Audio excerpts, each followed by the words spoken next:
Welcome to the SIWIKE podcast, the only podcast that shares the stuff you didn't know you needed to know about jobs, careers, and life. The SIWIKE podcast, the stuff I wish I knew earlier.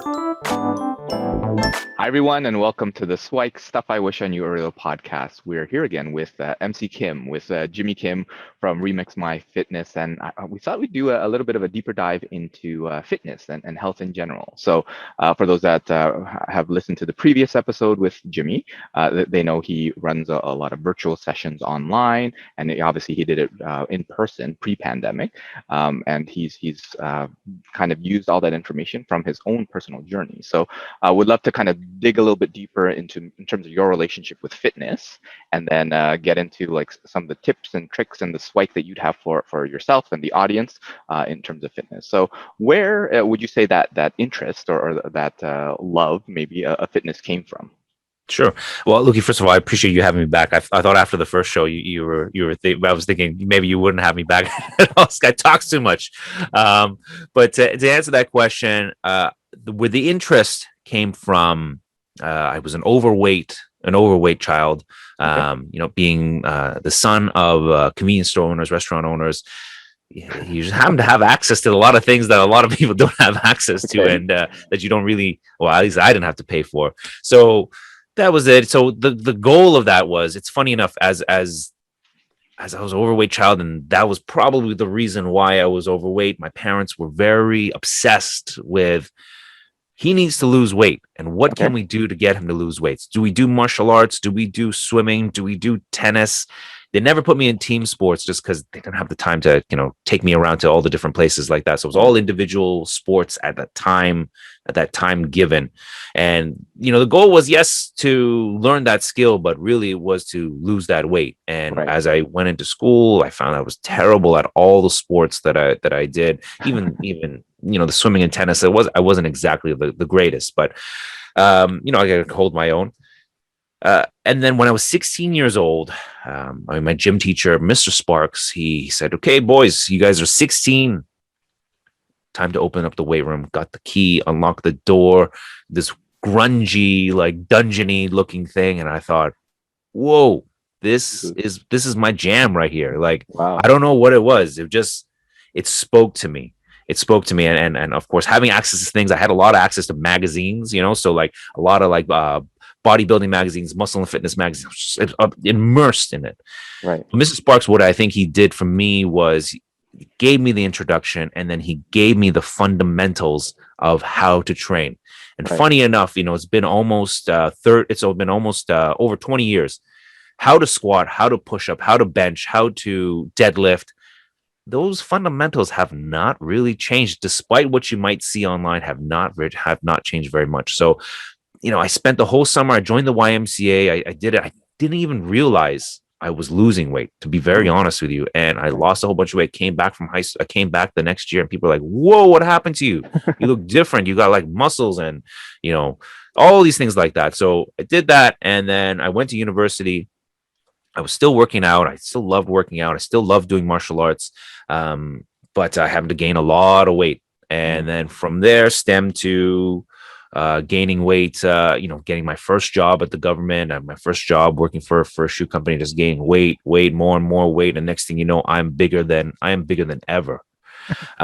So I'm doing all the things that I think I need to be doing. I'm getting on every single diet. I'm trying all the new stuff. Why isn't it working for me? I'm doing the things that brought me success before. Why is it not working for me? Until I sat down and I thought, okay, look, am I happy? Yes, I'm happy. So then why am I not happy about this whole weight situation? And what I wasn't happy about was, I wasn't happy about the fact that other people were not happy about it. The more people were unhappy that I was overweight than I was. Okay. My parents, my friends, my colleagues, everybody has to chime in and give you their 2 cents of what you need to do to lose weight. Despite them being, overweight themselves, but not as overweight that I was, right. So they all had their 2 cents to do it. So I thought, okay, made a list. Do I even like working out? Do I even still like it? Do I even like going to the gym? Yes. Do I like doing martial arts? Yes. Do I like running? Sometimes. And I started kind of, because I was doing all these activities for the goal and the purpose to lose weight. But it turns out that I just kind of liked doing those things. So why don't I just do it for the sake of it and not have that kind of pressure on me? I threw up my scale, and 2 years went by. Next thing you know, I'm losing a whole bunch of shape. I was a whole bunch of weight, and I am again in the best shape of my life. And I thought, okay, this is it. This is the moment where I'm training people. I'm unhappy with my day job.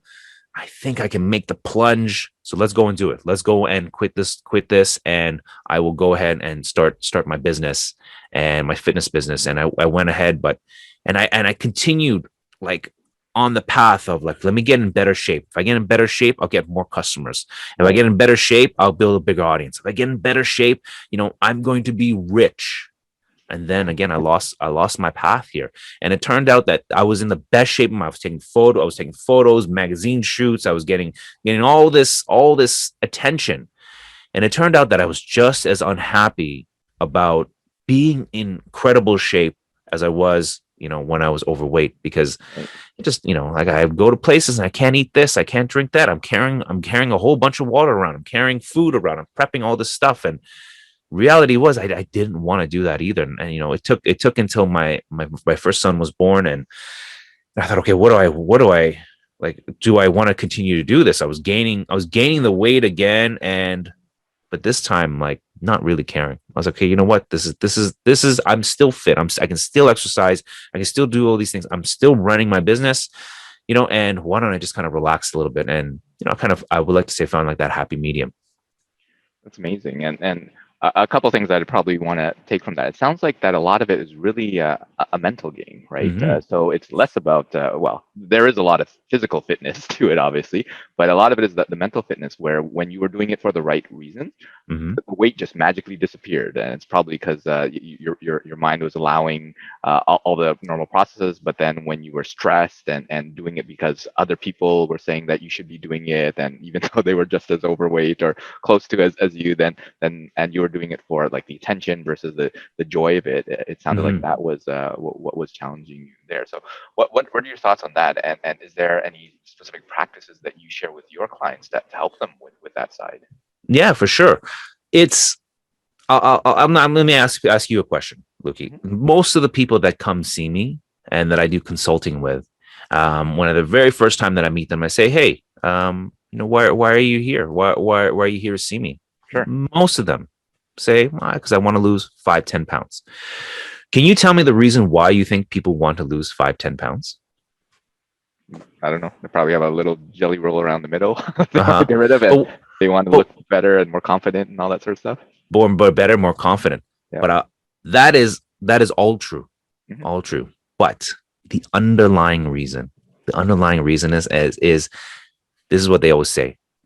Because when I was in high school, when it was 5 years ago, when it was on my wedding day, when it was this or that, they have some sort of memory associated with being 5 or 10 pounds lighter, right? That memory, that feeling, that want, and they feel like if they lose that 5-10 pounds, it will bring them back to that heyday. It will get them to feel like how it was when they were younger, happier, whatever it is.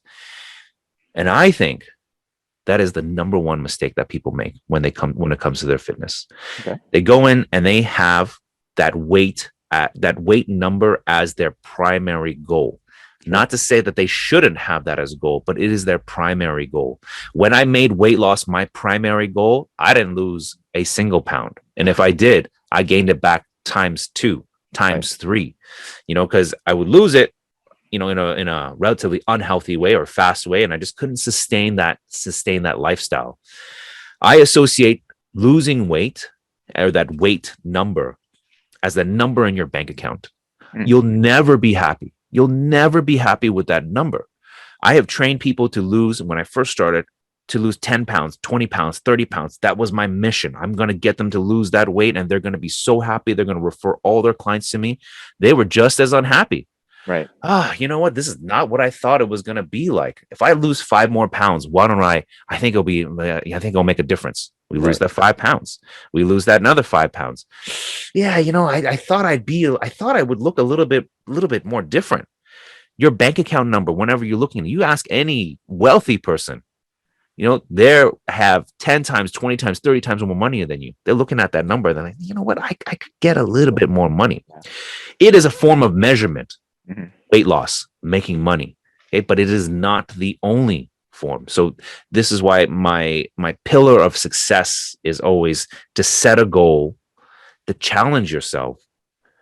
But the third and most important reason why I and often overlooked is to have fun. To have fun in fitness, because I think when people go out and they start their workout regime, usually we'll say weight loss, right, or Mhm. weight gain. Those are usually the two big ones. The third one being for health reasons, right? They have a family history of this or that. They Sure. want to go and do it. They go in with that frame in mind. So what do? They join a gym, they join a class, they join yoga, they try a new diet, a fast, whatever it may be for that singular purpose. But while they're doing that, why do people fall off? Why do people stop going to the gym? Why do people stop running on the treadmill? Why do they stop these things? Because they don't find it enjoyable.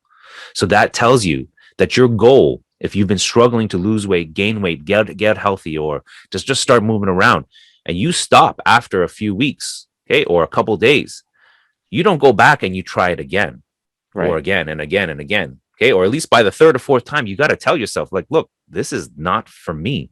Right. And I group exercise, I group, movement is this is the definition. Anything that gets your heart pumping, your lungs working, your blood flowing. Okay, that is exercise. It's Right. not just on the treadmill. It's not just pumping weights. It's Right. you taking a walk, right? You playing with your kids in the park, right? Or you running, or it doesn't have to be every day. It could be even basketball.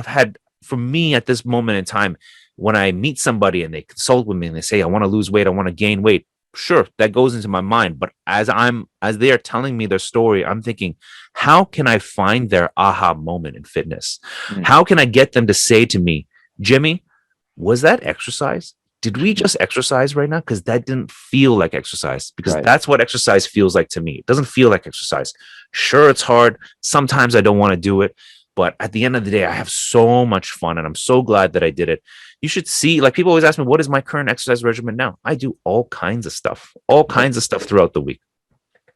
And that's amazing. I think that is one of those keys where if you are enjoying it, then you'll more likely to repeat it, and it'll be more sustainable, because that's the goal. Because you can work out whatever 3 times a week for 60 minutes a week, and I think someone had told me, well, if you do that, you're really only 4% more active than anybody else, right? Because it's not much. But let's say you're walking like 10 times a day, right? Short Mhm. walks up and down the stairs, or doing some squats between Zoom meetings, or Yeah. or whatever it is. Those types of things, even though it's 3 minutes at a time, but times 10, times 20, times whatever, it's adding so much more activity, so much more movement in Hmm. their day. And someone wrote a book, I think it was in regards to movement, or nutritious movement. And they kind of said, you know what, any nutrition movement is kind of the stuff that you actually do, right? The best exercise are the ones that you do, right? And the other ones are the ones that are just on YouTube, or whatever, right? So I think that's great advice for folks to really find that thing that kind of lights you up, whatever gets you moving. And there is this obsession on weight, right? Because people want to do that. But I've had conversations. So myself, even though I'm more on the career focus, like health is super important in order for your career and your life to be successful. So I've undertaken my own kind of health transformation as well, and gone into some of the research. And a lot of people don't realize that muscle weighs more than fat, right? So actually, sometimes you gain weight before you lose weight, right? But that muscle is that weight, the fat burning machine. And once you have a lot of that, then it's sustainable, right? So and the good thing about muscles also is more compact than fat, right? So you might actually weigh more, but you look slimmer because of all those things. So just a couple of things that even though you used to be there when you were 18 or 22, and hopefully you can kind of confirm or deny and have a different opinion based on what I've heard. But this is kind of some of the stuff that has been helpful for me. And really, from that, I took a lot of it is that mental game and getting whatever movement that you can into your day is going to be super helpful. Mhm. I think for your listeners, and I know you have like a younger base listener. I remember what it was like to be at least I think I remember what it was like to be when I was like 18, 19, 20. I remember being overweight and just like thinking like, okay, I gotta do something. There wasn't that much. The biggest social platform for us back then was Facebook, right? Facebook Sure. was the thing. There was no mobile apps or anything like that. But on Facebook, people were still posting pictures of their workouts, of their bodies, and things like, okay, I want to do that. I was looking at magazines. I'm like, man, I want that. What people also don't realize is the amount of work that goes into that one photo, that one movie. Like I always like to use Hugh Jackman as an example. He played the character Wolverine on all those X-Men movies and things like that. He has admitted to passing out because he was so dehydrated just for a 10-second movie scene where he is shirtless, right? He's dieted so much. I have interviewed Olympian bodybuilding Olympian athletes. I have bikini fitness models. They will all tell you that on stage they look the best that they have ever looked in their entire life. But internally they feel the worst that they have ever felt in their entire life, right? And kind of using them as another example. I'm not trying to say don't go to the gym, don't join a fitness membership, Of course. because those people who work out and who sculpt their bodies, why do they do that? Why do they go to the gym, for 4 hours, 5 hours in a day? Why do they split it up in the morning, the night? They're training at 12 o'clock. Why do they do those things? Because they love it. They find it fun to do, right? It is something that's in them that they need to go out and they just go out and do. People who wake up at 5 a.m. to go out for runs, why do they do that? Because they like it. And my biggest message to the people that are listening is, don't be afraid to go out and try something. Sure. Right. And try something, and you don't have to be the best at it. You don't have to be the most consistent at it, but just going out there and trying something different. And if I can kind of quote my own business line here, remixing your fitness and just trying it out. You don't have to be married to that activity. You go, you try it, and you're like, okay, you know what? This is great. I view my personal fitness. I like doing all kinds of things. I teach fitness and the fundamentals of exercise throughout the day. So I have built, what's it called? I can't. I'm getting a brain fog here, but my body's adapted so much to that type of movement. It's hard for me to get my heart rate up to a certain point, so I need to do other things. So during the pandemic, for the last 18 months, one of the things that I did beforehand a lot was I used to go to various different gyms, strong people gyms, these old school, like where people wear handlebar mustaches and socks gyms, putting horseshoes and things like that. I go and do various martial arts. I do jujitsu is my favorite pastime, but I'll do Muay Thai, I do wrestling, I'll do judo. And I'll break up my entire week to do these things. But now I couldn't do that. And even for myself, I noticed, okay, I'm gaining a little bit of weight here, a little extra. Let me go and let me work out. Let me do my own workout after I work out, throughout the day. It was like pulling teeth. I can't do it. It was driving me insane. I was like, I got to do more squats after I've squatted 4 or 5 times. I've taught four or five different classes. I've got to like lift more when I've just talked about it on my podcast or on other podcasts and things like that. It didn't excite me. So I thought, okay, you know what? Why don't I start running? So I started running, and I realized I hated it. I hated running. I was like, okay, you know what? Running's not going to work out for me. What are some other activities that I could do? And I tried fiddling around with it as many times as I could, and nothing. I had found no real answer until I started running again. I started running again, but this time I found a neighbor that I met, a couple months ago. And I said, we're talking about running. He's like, yeah, I hate running. And he's like, oh, I run. And I was like, well, what time do you run? He's like, I run at 7. I am not an early morning person, as well as my family will tell you. I get up like at 10 a.m., and he's like, I get up like at 6:30 and I go for a run. I'm like, oh my God, that's too much. Right. I can't do it. But he's like, no, he's just come. I went one time. That one time has turned to 2 times. That 2 times has turned to 3. And, we've been running together for the last 3 months. Not, nothing crazy, just a casual, like I think like we'll do anywhere between 5 to 7K a couple times a week. And I realized, having somebody there to, kind of hold me accountable and, not make it super competitive, has made the running enjoyable to do. But that took me how many times to figure out, I got to try this, I got to try that. Because I'm in the habit of, I like exercising by myself. I'm somebody who exercises with no music, no talking.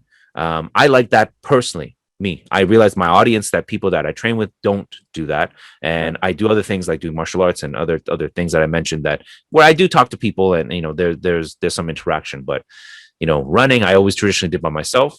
It took me trying to go and running with somebody like-minded, and figuring out like, okay, you know what, this is doable. I can do this, and now I'm getting up early in the morning, so even more productive. Yeah, that kind of goes to show that sometimes what you thought worked no longer works. What you thought wouldn't work can work. So going back to your kind of remix your fitness, like, well, go try it. An old song that you didn't think worked, grab that one and see how it fits into your life nowadays. And yeah, I wanted to spend a little bit of time talking about nutrition because, well, with fitness, there's the exercise component, but I think there's an expression like you can't outwork out your mouth, right? In the sense that if you're taking and living in a convenience store or above a convenience store, and you're taking all of that stuff, then all the exercise regimens and all that sort of stuff probably won't do you as much good. So if you can talk a little bit briefly about what are some of the kind of the pillars or the top 1 or 2 things that you would share for folks on nutrition, because that is a key element that no matter how much exercise you do, if you're not taking care of the food that comes in, then the rest will be so much more challenging. For sure. I mean, we're opening a whole can of worms here. Probably an episode on its own, but maybe it's probably multiple different for that episodes. Episode. Yeah. But if I share my thoughts on it, which is, I believe that eating is very simple. At least I think it should be very simple. If you want to lose weight, I have a formula, which is you eat less and you move more, you'll lose weight. That formula can also be changed if you want to, let's say, gain weight. You eat more and you happen to lift some heavy stuff. You still got to move, right? And you will gain weight. That's the simple formula. And I think everybody knows to do that. How you're going to do it, that's the difficult part. That's the part where you're going to have to experiment and try different ways to do it. Whether that is you need to portion control your meals, like there's portion controlled containers where you put exactly how much protein and how much carbs you put in. There are people who totally believe in smoothies and drinking green smoothies, high protein smoothies. There are people who want you to eat 2 grams of protein per pound so that you can build muscle and lose weight. Just for reference for everybody, 2 grams per pound. So if I am 200 pounds, that means I need to eat 400 grams of protein. In one average chicken breast is anywhere between 14 to 20, let's say on the high end, per chicken breast. I don't know how many chicken breasts you guys can eat.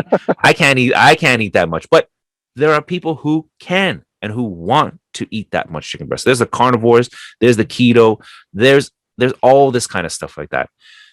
It's about finding what is going to work for you and and just because it works right now, kind of going back to what you said, doesn't mean that it's going to work for you later, right? Yeah. Your body adapts to these things and very quickly. If you're on this keto diet, which is, I can't believe it's still so popular even now, the keto diet. I don't know for you, like I tried it. I just tried it as experiment. I did I think a Facebook live thing to see how long it would take me to get to ketosis, and I had little keto strips that you'd have to pee on, and it'll tell you like your body's producing certain ketones at this I got to day 4, which they say is usually what you do it. But for anybody who's listening, I'm Asian, and it would break my mom's heart if I went to her house and I said, "Sorry, Mom, I can't eat rice. I can't eat noodles. I can't eat these rice cakes. I can't eat any of this stuff." So and on top of that, they are my mom is a vegetarian. My sister's a vegetarian. They were vegetarians their whole life. My mom only cooked meat because of my dad and myself, but she didn't like cooking meat. She doesn't like the smell of it. But again, you're going to see like within a household, there are different styles of eating, and there's different ways to go about it. And you got to find something that's going to fit for you. And again, that is about trying different things, and learning about your body. There's so much out there, and I think there's a reason why there's so much out there, because there's going to be something. There's going to be something that works for you. Yeah, I think that goes similar to the advice that you give on the exercise part, where it has to be tailored for you. And the thing is, at the end of the day, just be proactive about it, right? Be purposeful about finding something that works. Don't just take whatever off the shelf or the first YouTube video that's suggested and go do that. Well, do it because it's new and interesting and it might stick, but don't stick with it just because some trainer somewhere said it would stick. Go find it. Well, do you like it? Or do you enjoy it? Are you performing a little bit better? How's your mindset?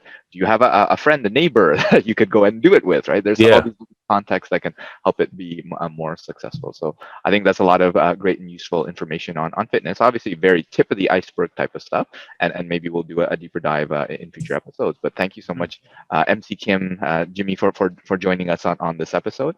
And are there any kind of parting words in terms of fitness and nutrition that you'd want to share with folks? And any last minute kind of SWIKE, the stuff I wish I knew earlier, that you want to share?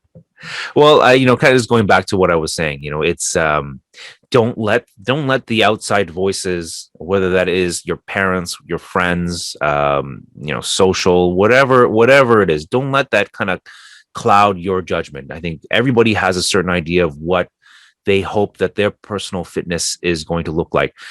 If you want to be ripped, if you want to have that bikini body, there is a formula for that. You just need to follow that formula.